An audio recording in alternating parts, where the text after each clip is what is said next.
बच्चों, इस वीडियो में हम लोग सॉल्व करेंगे एनसीईआरटी के एक्सरसाइज 5.1 का क्वेश्चन नंबर 8। क्वेश्चन नंबर 6 के पहले हम लोगों से कहा गया था कि find all point of discontinuity. मतलब हम लोगों को डिसकंटिन्यूटी का पॉइंट बताना है कि कब दिया गया जो फंक्शन है, गिवन फंक्शन, वो डिसकंटिन्यूअस होगा। ये हमको पता लगाना है। डिसकंटिन्यूअस होने का मतलब है कि जैसे आप एक फंक्शन का ग्राफ बनाते हैं और जब आप x की वैल्यू 2 रखते हैं मान लीजिए, तो y की कोई वैल्यू मिलती ही नहीं है। y की वैल्यू हो जाती है इमेजिनरी, नॉट डिफाइन। तो फिर आपको यहां पर पेंसिल उठाना पड़ेगा। पेन से बना रहे हैं, पेन उठाना पड़ेगा, क्योंकि 2 रखने पर y की कोई वैल्यू मिली ही नहीं। तो पेन उठा के अब फिर 2.1 रखे तो मिला 2.2, 2.3, फिर 3, 4, 5, 6 पे मिला। और मान लीजिए 6.5 पे फिर से y की वैल्यू नहीं मिली, तो फिर पेन उठाना पड़ेगा। तो कहा जाएगा कि ये जो फंक्शन है वो 2 पर डिसकंटिन्यूअस है, 6.5 पर डिसकंटिन्यूअस है। तो ये जो फंक्शन हमको दिया गया है वो फंक्शन दो तरह से डिफाइन है। जब x की वैल्यू 0 के इक्वल नहीं है तो फंक्शन किससे डिफाइन है? मॉड में x बाई एक्स।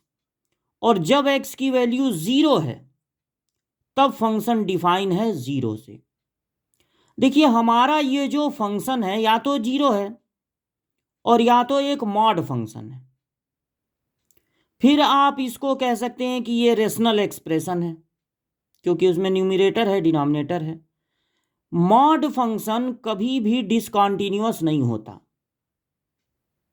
तो 1 पे, 2 पे, 3 पे, 7 पे, -2 पे, -4 पे ये कभी डिसकंटिन्यूअस नहीं होगा। लेकिन 0 पे ये डिसकंटिन्यूअस हो सकता है, क्योंकि 0 न होने पर फंक्शन कुछ और है, 0 होने पर फंक्शन कुछ और है।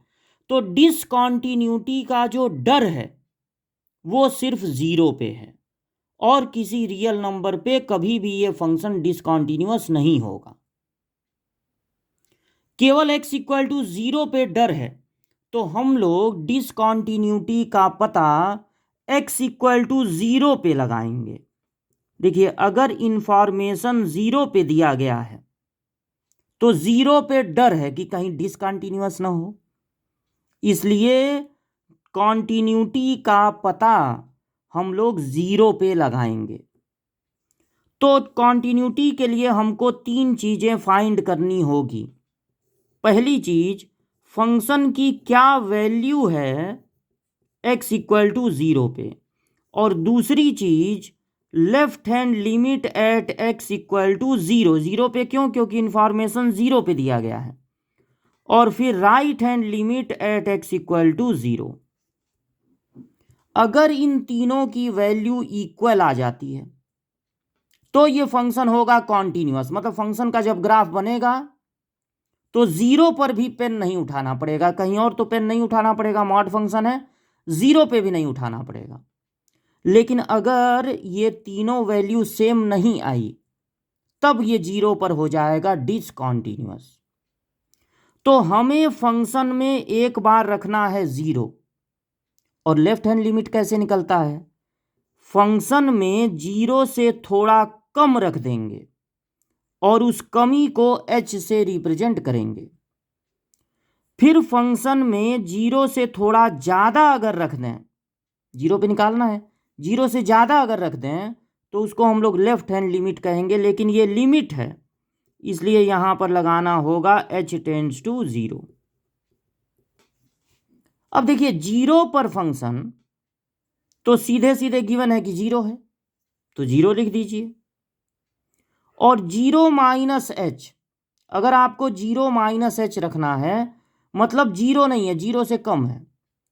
तो अगर 0 से कम है, 0 नहीं है मतलब 0 से कम है तो 0 नहीं है, और 0 नहीं है तो ऊपर वाले में रखना है। जहां जहां x दिख रहा है वहाँ रखना है 0 माइनस एच।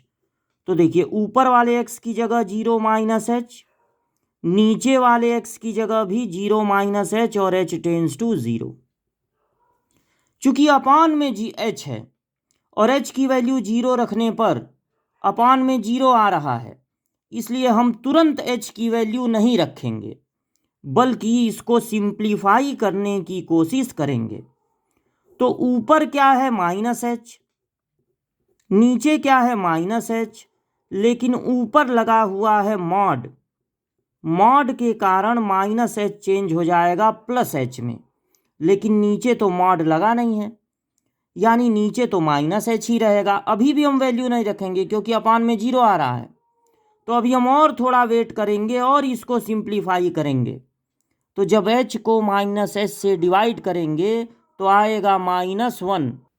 अब देखिए सिंप्लीफाई करते करते -1 बचा, h बचा ही नहीं कि अब h की जगह 0 रखें। तो अब इसको हटा दीजिए, समझिए आप h की जगह 0 रख दिए। यहीं पर ये क्लियर हो गया कि ये जो फंक्शन है वो 0 पे कॉन्टिन्यूअस नहीं है। लेकिन आपको एग्जाम में ये सब दिखाना पड़ेगा, राइट हैंड लिमिट भी निकालना पड़ेगा। तो अब आपको फंक्शन में x की जगह 0 प्लस एच रखना है। 0 प्लस एच का मतलब भी 0 नहीं है, 0 से ज़्यादा है मतलब 0 नहीं है। तो ऊपर वाले में ही रखना पड़ेगा। ऊपर वाले में रखेंगे 0 प्लस एच। ऊपर तो मॉड लगा है लेकिन नीचे मॉड नहीं लगा है। लिमिट h टेंस टू हो गया 0। अब देखिए ऊपर h है तो h का एब्सोल्यूट वैल्यू भी h ही होगा, मतलब h का मॉड h होगा। नीचे भी h है, कैंसिल होके 1 हो गया। तो अब इसको हटा दीजिए, अब इसका कोई काम नहीं है। समझिए आप h की जगह 0 रख दिए। तो वो 0 दिख क्यों नहीं रहा है, क्योंकि जब h ही कट गया, h ही नहीं दिख रहा है तो 0 कहाँ से दिखेगा।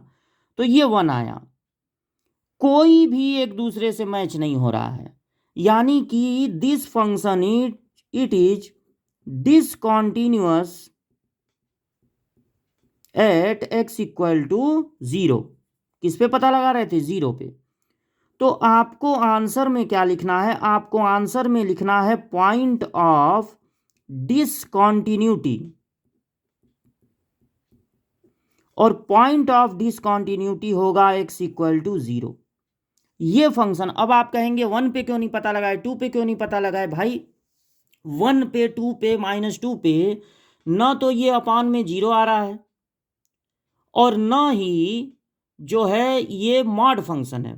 मॉड फंक्शन है, न ही अपान में 0 आ रहा है, और मॉड फंक्शन हमेशा जो है वो कॉन्टिन्यूअस होता है।